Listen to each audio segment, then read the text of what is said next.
자, 잠깐 인사해 주세요. 안녕하세요. 따라라라. 어제 그 소프라노 장승희 집사님 그림을 그린 작가 정수일입니다. 안녕하세요, 여러분. 저는 장승입니다. 오늘 아침에 정술 작가님이 원래 사시는 곳이 전북 익산인데 여기 근처 어디였죠? 광교에 광교에. 예, 광교에 저희 어머니가 이렇게 살고 계셔가지고 그 광교 어머니 집 주변에 저희 또 큰형님, 셋째 형님 다 거기 모여 살아요. 오형제인데 그래서 거기 주로 있다가 익산, 제가 익산 사람처럼 돼 있는데 사실은 수원, 서울에서 활동하는 작가였고요. 네, 익산은 잠깐 간 거죠? 네. 네. 작년에 이제 뭐 그 아트로드 프로젝트를 해가지고 익산에서 그 문화예술의 거리에서 활동하는 거리예술의 화가 공모해서 전국 1등을 뽑혀가지고 내려갔어요. 전국 그 얘기를 안 하셔가지고 이제 앞으로 얘기를 안 하셔가지고 이제 앞으로 저도 사실 정수일 작가님을 개인적으로 만나서 얘기한 적이 없죠. 네. 어제도 이제 잠깐 만나 식사하는데 함께 이제 하신 분들이 있으셔가지고 그 얘기 속내기를 잘 못 들었어요. 네. 또 저에게 아주 말도 안 되는 어마어마한 그림을 그려주셨잖아요. 근데 그게 너무 감사했는데 그냥 보내드리기가 너무 마음이 좀 한편으로 좀 그랬거든요. 그런데 우리 정수일 작가님이 이 광교에 사신다고 해서 제가 문자를 다시 보냈어요. 괜찮으시면 저희 딸 학교 가는 사이에 잠깐 만나서 이렇게 좀 인터뷰라든지 뭐 차도 마시고 서로 얘기 좀 나눴으면 좋겠다 해서 자, 그러면 어떤 얘기부터 시작해볼까요? 수원의 유일한 레지던시인 행복마을 커뮤니티 아트센터 네. 라는 곳에 있었는데 그게 없어지게 됐어요. 행국마을 수원에. 네. 제가 원래 본 작업은 막 거의 목공 수준이에요. 나무를 다뤄야 되고 그냥 그림만 그리는 게 그게 아니고. 액자를 만드는 이유 때문이 아니라 제 본 작업들 보면 나무를 태우기도 하고 막 그 자르기도 하고 막 여러 가지들이 있어서 어떻게 그거를 아파트에서 할 수 있어요? 못하죠. 집에서. 그러던 와중에 이제 제 지인이 아유 원장님 여기 제 옛날 미술학원을 했었기 때문에 이 먼 데까지 오실 수 있겠어요? 그런데 이제 내려갔는데 이제 대충 얘기 들어보니까 문화예술의 거리라고 익산역 바로 앞에 있어요. 저는 내려가서 면접을 보는데 너무 웃긴 일이 있었죠. 네. 딱 내려갔더니 면접관이 대본에 저의 이력서를 딱 보더니 저는 첫 번째 거기에 면접을 했는데 네. 면접관으로 앉아 계셔야 될 것 같은 분이 그렇죠. 그런 분들이 엄청 많으시죠. 네. 그런 분이 예술계. 어떻게 면접을 정말 오실 거예요? 그러면서 여기 그냥 잠깐 찍고 계시다가 가실 거 아니에요? 이러더라고. 그래서 저는 그때 보니까 이거는 뭐 여기야 합격하고 불합격하고를 떠나서 네. 내가 좀 권리주장을 확실하게 해도 되겠다 싶어가지고 무조건 저는 그때 눈에 보이는 게 작업실이었기 때문에 작업실 조건을 제일 넓은 데를 주세요. 네네. 저는 그때 마음이 급했어요. 왜 그러냐면 제가 이제 그 화단계에서 한참 이제 뭐 대학원을 다니고 잘 풀릴 때쯤에 아버지 병간호를 12년 동안 하면서 화단계에서 없어졌었기 때문에 12년의 그 공백을 아버지 돌아가시면서 메꿔야 된다는 그게 절박했고 네. 그래서 1, 2년도 아니고 12년 동안. 12년을 빨리 따라잡아야 돼. 이렇기 때문에 저는 눈에 마음이 보이는 급하셨겠어요. 예, 급했고 열심히 했고 정말 처절했고 정말 목숨 걸고 했어요. 제대로 된 예술이 나왔겠네요. 원래 그런 때가 예술이 나오는 거잖아요. 계약서에 뭐라고 썼냐면 그렇게 무리되지 않게 몇 명인지 정확하게 기억은 안 나는데 그냥 일주일에 한 몇 명씩 해가지고 한 100명 그리겠습니다 이렇게 썼던 것 같아요. 그림 크기를 얘기를 할 때 우리가 보통 엽서 하나 크기를 1호라고 해요. 네. 그러니까 이제 뭐 A4 용지다 그러면 한 2호 정도 갖다가 돼 있고 어제 우리 집사님한테 그려드린 그림이 30호 정도. 우와. 근데 사실 우리는 또는 좀 몸이 아끼잖아요. 그래서 몸 컨디션이 유지가 되지 않으면 그게 다음 게 안 되는데 그림도 그거랑 많이 또 상관이 있나요? 자기 컨디션이랑 좀 아마도 제 생각에 피아노를 하시든 뭐 소프라노 뭐 노래를 하든. 성악을 하시든 간에 그 안에 경지들이 있을 거고 그렇죠. 여러 가지 어떤 분이 하시냐에 따라서 또 다 그거를 그 전공하시는 분들은 알으실 거라고 분명히. 그림 쪽 같은 경우도 우리가 딱 보면 아카데믹 교육을 받은 그림이다. 네. 아니다를 금방 구별할 수 있고요. 우리 어제 봤잖아요. 그렇죠, 그렇죠. 교육받지 않았지만, 네. 어떤 분의 대단한 그림을 네, 봤잖아요. 그러니까요. 본인이 표현하려고 하는 어떤 것들이 이 뇌에서 네. 영감이 왔겠죠. 그리고 그걸 그리고 싶다라는 욕구가 생겼겠죠. 네네. 걔를 표현하는데 화가 본인만 알아요. 내가 표현하려고 했던 게 이거야. 아니면은 표현하려고 해서 시작을 했는데 걔를 어느 순간에 본인이 처음에 의도했던 거와는 다르게 막 꾸며요. 이렇게 그리면 보는 사람들이 더 잘 목적이 뭐냐에 따라. 그렇지. 이제 약간 이거를 팔아야 될 것인가. 이렇게 하면 또 이제 내가 그리려고 했던 건 요까지였는데 가만 있어봐, 이거를 팔아야겠어. 그러면 이제 막 꾸며지고. 네네. 아니면 이걸 어디 정말 순수성을 그거로 한번 가봐야겠어. 근데 이제 저 같은 경우는 거의 미술에 제가 그 전공은 동양화 전공을 했습니다. 네, 그래서 낙관을 예, 동양화 전공을 했으나 미술의 전 장르를 다 건드렸어요. 입시 때도 그런 것 같아요. 스마트폰에 어제 보여줬을 때, 와. 근데 희한한 게 제가 대학교 이건 이제 뭐 자랑을 해야 되니까. 자랑이라기보다는 있는 사실 그대로만 있는 얘기해 사실 주세요. 자랑하시면 안 돼요. 그때 뭐 8학기 중에서 4학기를 전체 수석을 했는데. 네, 전체 수석하셨답니다. 네, 4학기를. 그게 실기 수석이 있고 실기와 학과 과목을 전체 그렇죠. 섞은 게 있는데 2개를 다 전체 수석을. 2개를 다 전체 수석. 와우. 제 인생에서 가장 열심히 살은 어떤 증거적으로 남아있는 작업을 열심히 했던 시기도 또 따로 있고. 네. 그때가 가장 학교 생활을 열심히 했던 모범생이었는데 그때가 동아리 연합회장 하면서 네. 기존에 있던 학교의 축제 관습을 전부 다 바꿨어요. 네. 근데 지금 얘기 듣는데 왜 이제 전공은 한국화, 동양화를 하셨지만 음악도 또 가까이 하셨단 말이에요. 그게 어떻게 보면 좀 큰 범위에서 어떤 예술을 일맥상통하는 부분이 있잖아요. 근데 이 시점에서 제가 갑자기 궁금한 게 있어요. 저도 똑같이 고민했던 부분인데 작가님 안에 여러 가지 성격이 있다는 걸 혹시 느끼셨어요? 네. 여러 가지 캐릭터. 네. 그러시군요. 저도 그렇거든요. 그거를 집사님이랑 저는 느끼는 때가 있고 그거를 발산하는 때가 있는 거고요. 그렇죠. 제가 어느 날 생각을 해봤어요. 네. 모든 사람이 다 그런 것 같아요. 모든 사람은 안에 여러 가지 탤런트적인 여러 가지 자기의 모습을 갖고 있는 것 같아요. 네네. 근데 그거를 끄집어내고 느끼는 사람들이 있고. 네. 왜냐면 그게 일단 크게 보면 사람 몸속에 선한 기운과 선한 영과 악한 영이 공존하는 걸 그거는 누구든지 다 인정할 거예요. 그럼 그 선한 것은 어디서 왔고 그 악한 것은 어디서 왔는지에 대해서 고민해 본 적 있으세요? 그거를 저는 뭐 이렇게 좀 이렇게 작업할 때도 그렇고 뭔가를 이렇게 논리적으로 막 생각하는 스타일이 아니고요. 그냥 우린 논리적인 거 좀 자연스럽게 이렇게 와요. 왔는데 그거를 요즘 들어서 저 뭐 어떻게 보면 집사님에 비해서는 제가 이제 뭐 이렇게 신앙을 갖고 이런 지가 저에 비해서요? 되게 오래되지는 않는 거죠. 네. 근데 사실 신앙의 깊이는 기간하고는 상관이 없는 것 같아요. 네. 근데 요즘 들어서 이제 그런 것들이 어디서 오는가? 그 태초 이런 생각들. 우리 우리 그 익산에 소풍교회 진병건 목사님이랑 참 얘기를 많이 나눠요. 네네. 나이대도 이제 비슷하고 해서 그때 이제 저는 굉장히 그게 딜레마이면서도 힘들었던 게 예술가 중에서도 아주 정말 그냥 몸을 내던지는 예술가고 극단적일 땐 정말 극단적이고 몸을 날릴 땐 날리고 그리고 타협 안 할 땐 안 하고 그러면서도 또 뭐라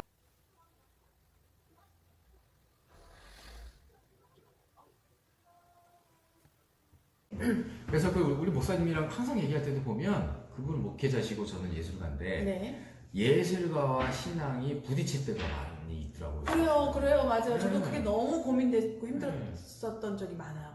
예를 들어가지고 지금 뭐 데미안 허스키라는 지금 우리 전 세계에서 미술판에서 가장 그 유명한 사람 중에 한 분인데 네네. 그 사람의 작품은요 유리관 안에 그 죽은 짐승을 그냥 집어넣고 빵꾸를 뚫어놔요.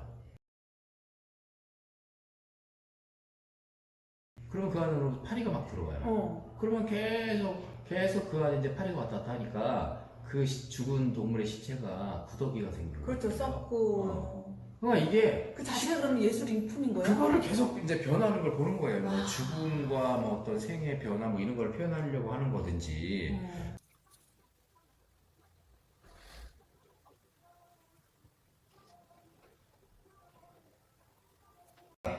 또 뭐 이제 뭐 정의롭게 뭐 불의와 타협 안 하고 이러다 보니까 뭐 이렇게 터전을 잡아야 되는데 인정은 받았으나 현실적으로 뭐 근데 그런 건 있었어요. 아트 페어라고. 네, 아트페어. 아트 페어가 뭔지는 아시죠? 네네. 이렇게 커다란 공간 안에서 부스 나눠가지고 맞아요. 아트 페어만 나갔다 하면 네. 그림은 거의 제일 먼저 팔리는. 그렇죠.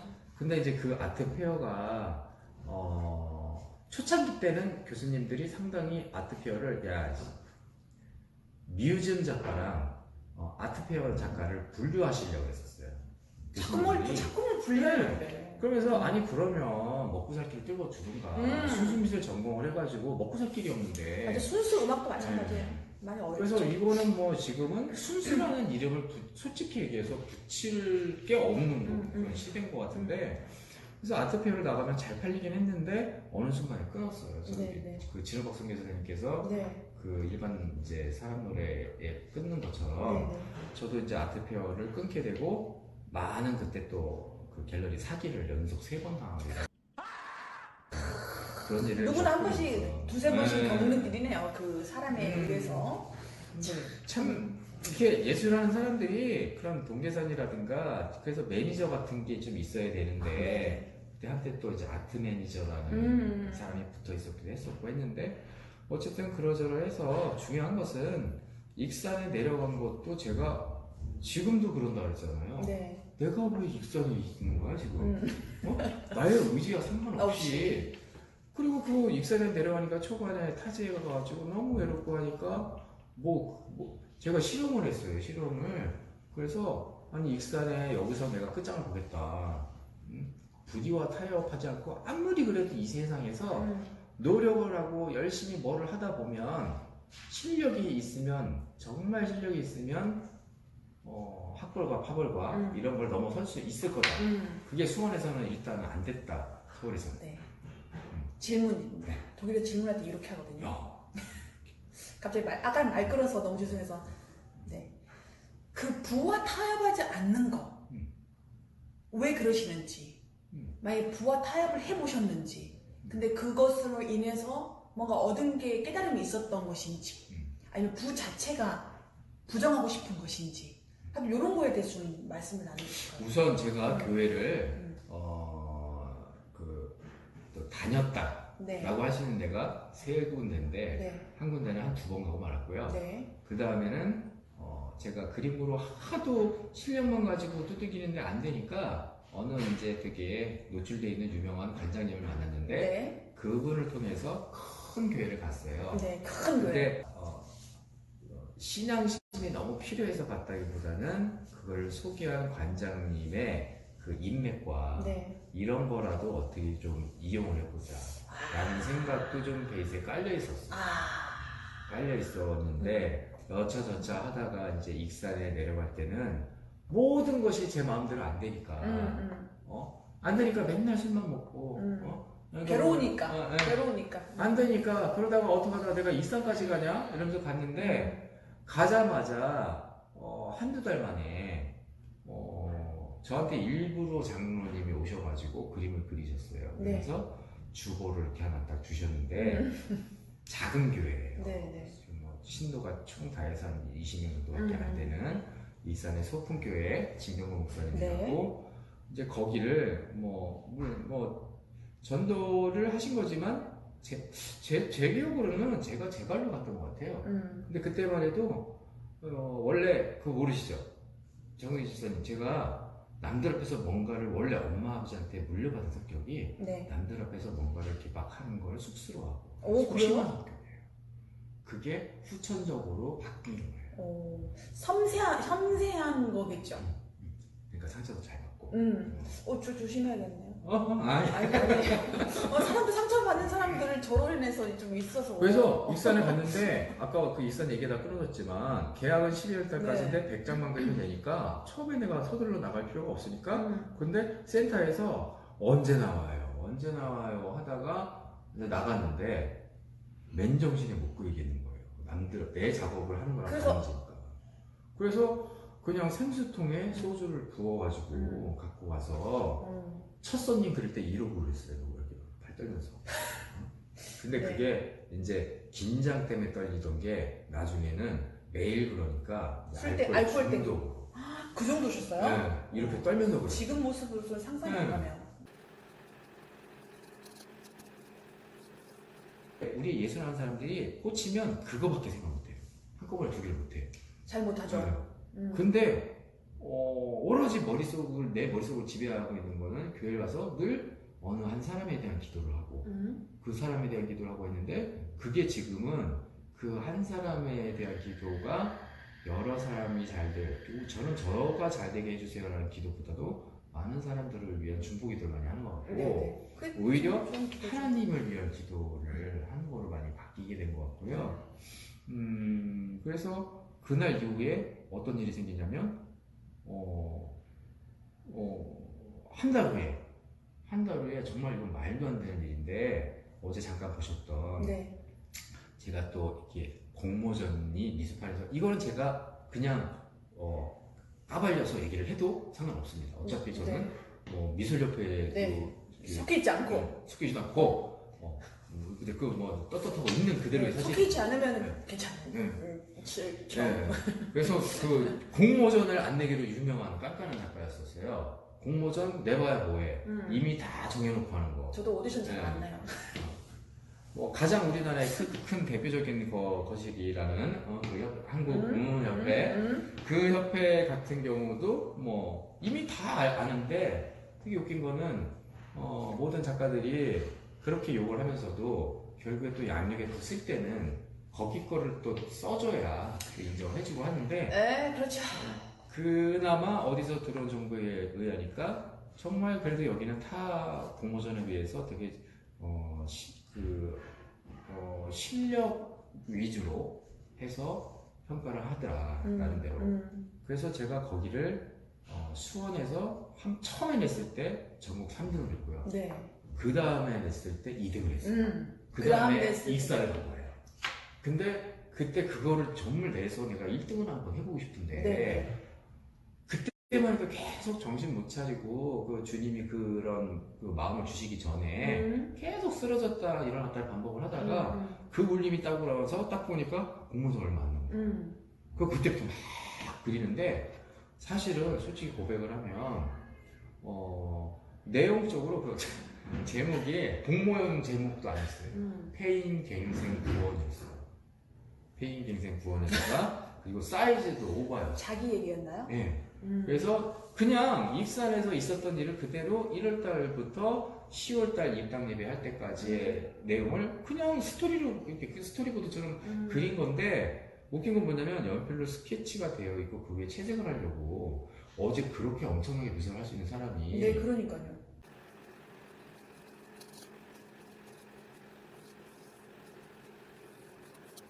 연필로 스케치 한 거에 네일 해야 된다. 그럼 내가 아무리 천재여도 그렇게 미술을 못하잖아. 선택을 해야 됐어요. 공모전에 내야 되는데 최소한 표본을 해야 되잖아요. 네. 표본을 할 거냐, 그림을 더 만질 거냐. 근데 그림을 만진들 표본을 안 하면 기본이 안 되는 거야. 떨어지는 거거든. 표본을 해야겠다. 그래서 그 정말 이 세상에 없는 하나밖에 없는 자유곡선의 프레임을 그래, 어제 뭐... 그 시간이 몇 개 남았길래 사실은 그 그림이 네. 연필 스케치 위에 연필 스케치 위에 그냥 연필로만 낸 거이지 않으려고 이렇게 막 이렇게 색깔을 거의 우린 정도 나중에 그 프레임 좀 한번 보내줄 수 있어요? 네. 정말 상상을 초월합니다. 제가 말씀 중에 잠깐 일어났던 게 지금 여기 있는 카페에 사람이 아무도 없어요. 근데 그림이나 사진이 이렇게 올려 있는데 대부분 프레임은 다 이런 식이에요. 자 네모나죠? 센스쟁이. 네, 네모나죠? 이렇게 네모났단 말이에요. 근데 작가님의 프레임을 어제 잠깐 살짝 봤는데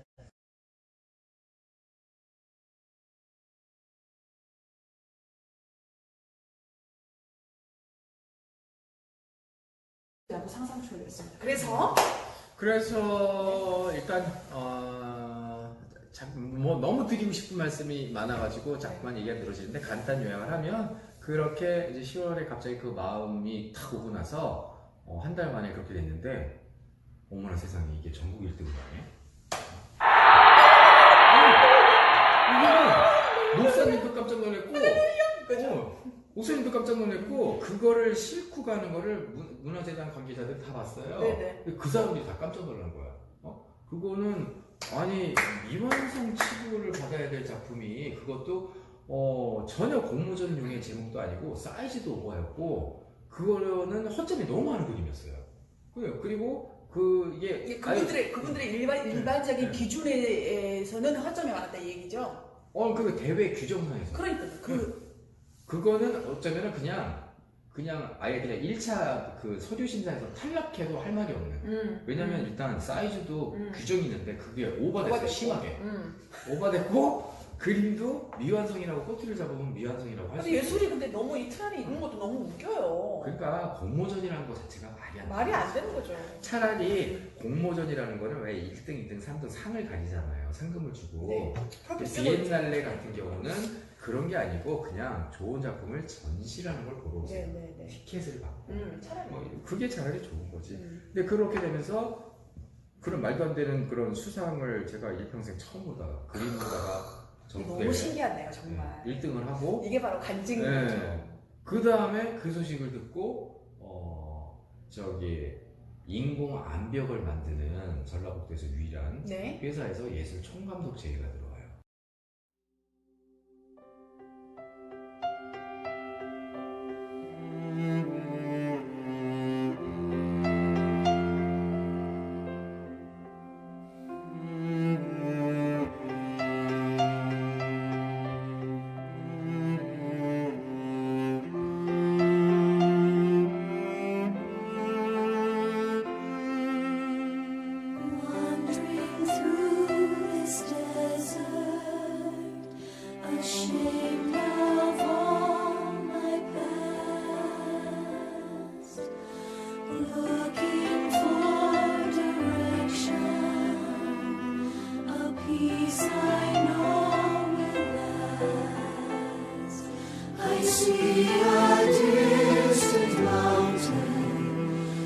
This valley I must cross at the end of my journey. I know there stands a cross. There stands a cross where all my debt is finally paid. There stands a cross where all my sins are washed away. Upon that hill where my Savior paid the cost through the darkest storm, there stands